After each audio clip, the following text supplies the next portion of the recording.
देवता का अगर आप स्मरण कर रहे हो तो गोल बत्ती लगाई जाती है। भगवान के मंदिर में पूजन कर रहे हो तो गोल बत्ती लगाएं। लंबी बत्ती, लंबी वाली जो बत्ती होती है लक्ष्मी की पूजन में, देवी पूजन में, जितनी भी माताओं की आप पूजन करोगे, जितनी भी देवियों का आप स्मरण करोगे, उसमें लंबी बत्ती का प्रमाण है। पितरों की पूजन में लंबी बत्ती का प्रमाण है। पितरों को कभी गोल बत्ती नहीं लगती। आप मटके के पास में, परिंदे के पास में, जल के पात्र के पास में कोई भी अगर दिया लगाएंगे तो वहां गोल बत्ती रखकर लगाएंगे तो घर में लक्ष्मी नहीं टिकेगी।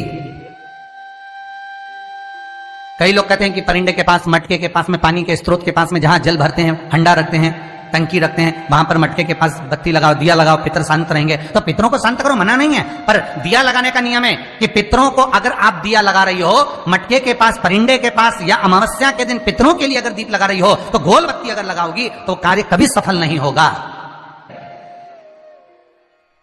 धन आएगा जाएगा, टिकेगा नहीं। इसलिए पितरों के लिए अगर दिया लगाना है, पूर्वजों के लिए दिया लगाना है, पितरों के लिए अगर दीप लगाना है तो लंबी बत्ती लगाइए। लंबी बत्ती महाराज, लंबी बत्ती का प्रमाण हमारे यहां शास्त्र का, गोल बत्ती का प्रमाण। और सुंदर चरित्र कहा, यदि आपके जीवन में बहुत ज्यादा लक्ष्मी से तकलीफ है, कष्ट बहुत ज्यादा है, या इसलिए शायद कहा जाता है कि भगवान को सर्वश्रेष्ठ कौन सा चंदन अच्छा लगता है। आपको पहले भी कथा में कहा, आगरा की कथा अगर किसी ने सुनी होगी तो उसमें वर्णन किया।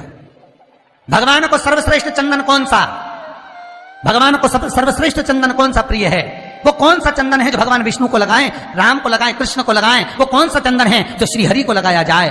तो जीते जी भगवान विष्णु एक बार गले लगाते हैं, उसको कहते हैं हरि चंदन। कौन सा चंदन है? हरि चंदन। हरि चंदन बाजार में नहीं मिलेगा, हरि चंदन आपको बनाना पड़ेगा। कैसे बनाना है? तुलसी जब सूख जाए उसकी जड़ को निकाल लिया जाए, वो जड़ को पानी में धो लिया जाए, धोने के बाद उसको सिलवट्टे पर, पत्थर पर घिसा जाए और घिसकर उसमें थोड़ा सा कुंकू, रोली डालकर तैयार कर कर जो भगवान विष्णु के मस्तक पर, कृष्ण राम के मस्तक पर लगा देते हैं और उसकी एक बिंदी अपने हृदय पे लगा लेते हैं। जीते जी भगवान एक बार उसको गले लगाते ही हैं। हरि चंदन, प्रियता। जैसे शिव महापुराण में रुद्र चंदन का भाव है, शिव महापुराण में रुद्र चंदन का प्रमाण दिया जाता है। अगर आपने लिंग पुराण पढ़ी हो तो उसका 5वां स्कंद अवश्य पढ़िएगा महाराज। और शिव महापुराण अगर पढ़ रहे हो तो उसका कुमार खंड पढ़िएगा, जिसमें रुद्र चंदन का प्रमाण है। रुद्र चंदन कैसा? रुद्र चंदन का प्रमाण कैसा? तो महाराज कहा, चंदन घिसकर, पीला चंदन घिसकर उस चंदन को 3 मुखी रुद्राक्ष पर लपेट लिया जाता है। 3 मुखी रुद्राक्ष पर उस चंदन को लपेटा जाता है। लपेटोगे उसके बाद उसको ऐसा गोल करोगे तो एकदम चिकना हो जाए, एकदम चिकना, ठीक है, एकदम चिकना हो जाए।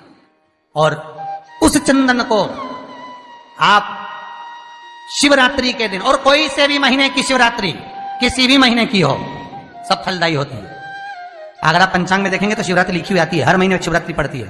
किसी भी महीने की शिवरात्रि पर रुद्र चंदन, अर्थात जो चंदन का आपने 3 मुखी रुद्राक्ष में लेपन करा है, उसका गोला बनाया है, वो चंदन अच्छा मोटा मोटा कर लेना, अच्छा बढ़िया, ऐसा नहीं थोड़ा बहुत ही लगा, पूरा रुद्राक्ष दिखना नहीं चाहिए।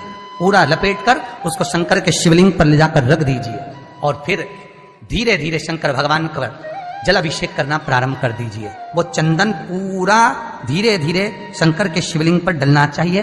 शंकर के मूल मंत्र श्री शिवाय नमस्तुभ्यम का जाप करिए। यह कहलाता है रुद्र चंदन। इस चंदन के अभिषेक से महाराज जो काम नहीं होता आप कर कर उस कार्य को प्राप्त कर सकते, सिद्ध कर सकते। रुद्र चंदन, हरि चंदन, रुद्र चंदन, ये वो चंदन है जो जीवन का सुख प्रदान करने वाले, हरि तत्व देने।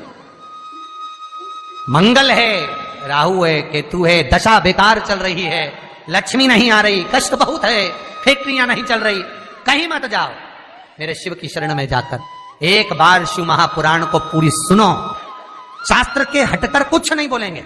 जो शास्त्र सम्मत है, स्कंद पुराण में, विष्णु पुराण में, नर्मदा पुराण में, लिंग पुराण में, शिव महापुराण में, भविष्य पुराण में जितनी जितनी बातें लिखी होती है उसको छाट छाट कर लेकर आते हैं, आपको बता देते हैं कि आप ये कर लो, उससे फायदा मिल जाएगा। कोई ज्योतिषी नहीं, कोई कुछ नहीं, बस केवल भजन करो, शंकर का अनुमोदन करो और विश्वास रखो शंकर पर, तो किसी को 1 रुपया देने की जरूरत नहीं पड़ेगी। भजन करो, विश्वास शंकर पर रखना, जन्म मरण और परण वो देगा, सुख वो देगा, समृद्धि वो देगा। जिसके घर में बहु रिद्धि सिद्धि हो, जिसके घर में अमोद और प्रमोद पोते हो, जिसके घर में शुभ और लाभ दरवाजे पर बेटे बनकर विराजमान होते हो, जिसके घर में स्वयं अखंड सौभाग्य देने वाली पार्वती हो, जिसके घर में लक्ष्मी देने वाली लक्ष्मी बेलपत्र के पेड़ के नीचे झाड़ू लगाती हो, जो स्वयं सरस्वती को स्वर प्रदान करता है वो शंकर है।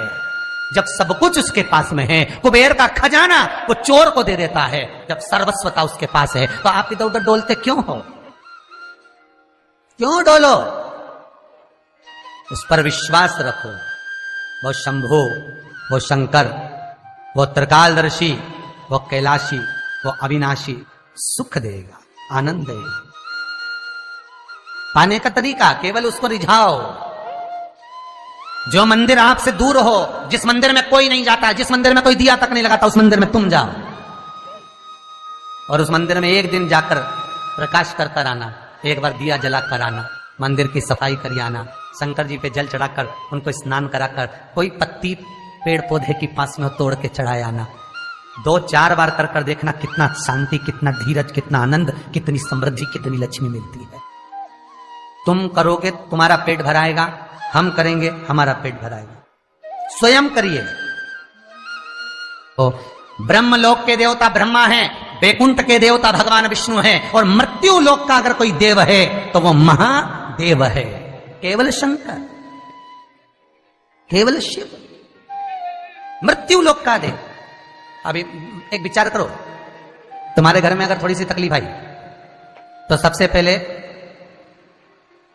अमेरिका में लड़का रह रहा वो आएगा क्या? पूना में बच्चे रह रहे हैं वो आएंगे क्या? इंदौर में बेटी रह रही वो आएगी क्या? उज्जैन में कोई रह रहा है वो आएगा क्या?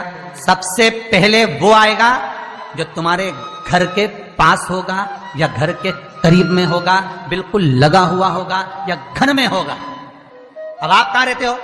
जितने लोग कथा सुन रहे हैं सही बताना, कहां रहते हो? पृथ्वी पर, मृत्यु लोक में रहते हो। और पुकार किसको रहे हो? ब्रह्मलोक में। पुकार किसको रहे हो? वैकुंठ लोक में। पुकार किसको रहे हो? इंद्रलोक में। और जो घर के घर में रह रहा है, जो तुम्हारे पास में रह रहा है, जो मृत्यु लोक में रह रहा है, उसको तो बुला ही नहीं रहा। कई लोग कहते हैं मृत्यु लोक।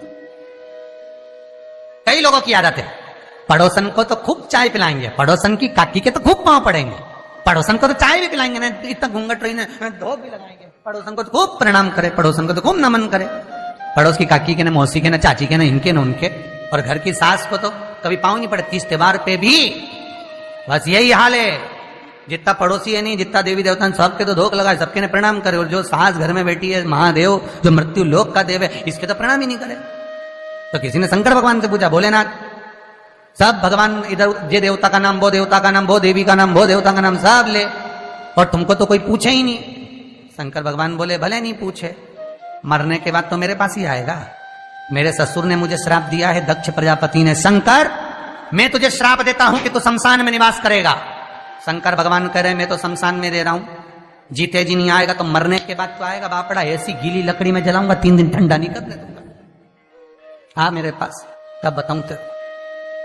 और तुम देखना 3 दिन तक ठंडा नहीं हो, पानी डाल डाल के ठंडा करना पड़े, जब जाके रात में से वो हड्डियां बटोरना पड़े।